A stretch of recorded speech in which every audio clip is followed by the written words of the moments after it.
মাসে অন্তত একবার হলেও হাজব্যান্ড ওয়াইফ ঘুরতে যাওয়া উচিত, নিজেদের মতো করে কিছুটা সময় কাটানো উচিত। আসসালামু আলাইকুম, কেমন আছেন সবাই? সেদিন গিয়েছিলাম কেএফসিতে। যেহেতু ছোট একটা বাবু আছে, বাইরে ঘুরতে গেলে ও বেশ খুশি হয়, আর বাইরের পরিবেশটা ও বেশ এনজয় করে।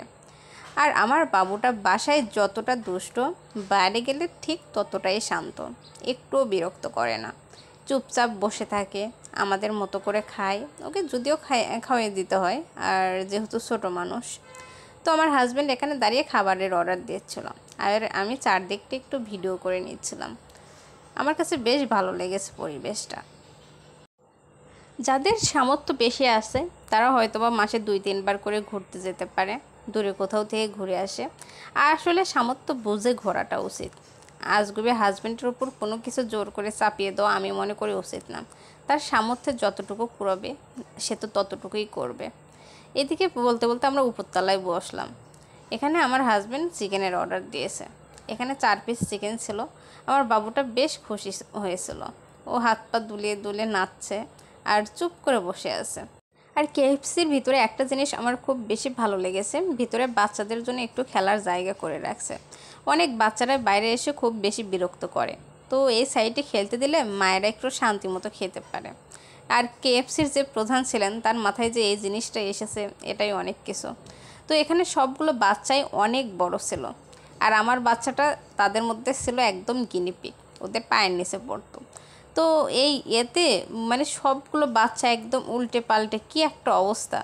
তো এর মাঝে আমার বাচ্চাটাকে ছেড়ে দিতেও ভয় লাগছিল। তো ওর আব্বু ওই দিক থেকে দিচ্ছিলো আর বলছিল, সীমা তুমি ধরো ধরো, বাবু চলে গেছে।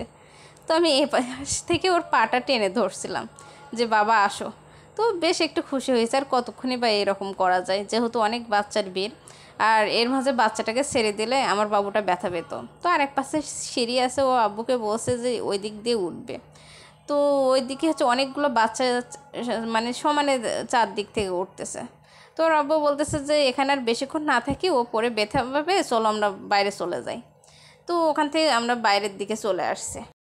আমার বাচ্চাটা বড় হলে কেমন হবে জানি না, কিন্তু ও বাইরে গেলে যথেষ্ট শান্ত হয়ে থাকে। এদিকে ওর আব্বুর হাত ধরে একদম টুকি টুকি পায়ে বের হয়ে চলে আসছে। লাগে কিছুদিন আগে আমার বাবুটা হলো, এত তাড়াতাড়ি বড় হয়ে গেছে, বাবার হাত ধরে হাঁটছে। আব্বু হাত ধরে হাঁটছে আর বললো যে কিছু ছবি তুলি, আমরা ফ্যামিলি ফটো তুলি। তো আমরা বেশ কিছু ফ্যামিলি ফটো তুলে নিলাম। যেহেতু কেএফসিতে আমার কাছে মনে হয় খাওয়ার থেকে সবাই হচ্ছে মানে ওই পরিবেশটা ভিডিও করা, ছবি তোলা, এগুলোর জন্য এত দাম দিয়ে খেতে যায়। বাইরের দিকে চলে আসছে। যেহেতু আমরা ধানমন্ডি কেএফসিতে গিয়েছিলাম, তো আমার মাঝখানে বেশ অ্যালার্জির সমস্যা হয়েছিল। রাত্রের বেলা আমি যখন ঘুমাতাম হঠাৎ করে আমার শ্বাসকষ্ট দেখা দিত, মানে নিঃশ্বাস নিতে পারতাম না, আমার হচ্ছে বারান্দায় গিয়ে দাঁড়িয়ে থাকতে হতো। এরকম বেশ কিছুদিন সমস্যা হওয়ার পর আমি তখন ডাক্তারের কাছে গিয়েছিলাম। তো ডাক্তার অনেকগুলো টেস্ট দেওয়ার পর হচ্ছে টেস্টে ধরা পড়ে যে আমার অ্যালার্জি 2000 পার হয়ে গিয়েছে। যেখানে একজন স্বাভাবিক অবস্থায় মানুষের অ্যালার্জি থাকা উচিত 100, সেখানে আমার হয়ে গেছে 2000। যেহেতু ধানমন্ডি গিয়েছিলাম, তো আমার হাজব্যান্ড বললো ইউনিসেফের ভ্যাকসিন সেন্টার থেকে তোমার ভ্যাকসিনটা দিয়ে নিয়ে আসে। আর ওষুধ আর কতদিনে খাওয়া যায়? ডাক্তার ওষুধের ডোজ দিয়েছিল 3 মাস, কতগুলো 4 মাস, আর প্রতিদিন রাত্রে 4-5টা করে মানে ওষুধ খাওয়া, এটা আরও বেশি বিরক্ত। কাট করে আমি ভ্যাকসিনটা দিয়ে নিয়েছি, আর ইবনেসিনের বাইরের দিকেও চলে আসছে। বাইরের দিকে এসে এদিকে হচ্ছে একটু ঝর্ণা ছিল, বাবুরা দেখতেছে। তো আমার বাবুটা একটু দেখলো থেকে আমরা হচ্ছে রিক্সা নিয়ে বাড়ির দিকে চলে আসছি। রিক্সার উপর উঠে আমি আমার হাজব্যান্ডকে বলছিলাম যে আমি এই যে সবসময় ক্যামেরা ধরে রাখি, তোমার বিরক্ত লাগে না? তো বলতেছে না, আমার বিরক্ত লাগে না। এই জিনিসটা আমার খুব ভালো লাগছে। তো আমি এটা শুনে বেশ হাসি দিচ্ছিলাম। এটা মোহাম্মদপুরের সেই বিখ্যাত আল্লাহ করিম, এখানে আল্লাহ 99টা নাম লেখা আছে। এই হাতে যে ধরালে তার মানে ওই হাতেও তো ধরো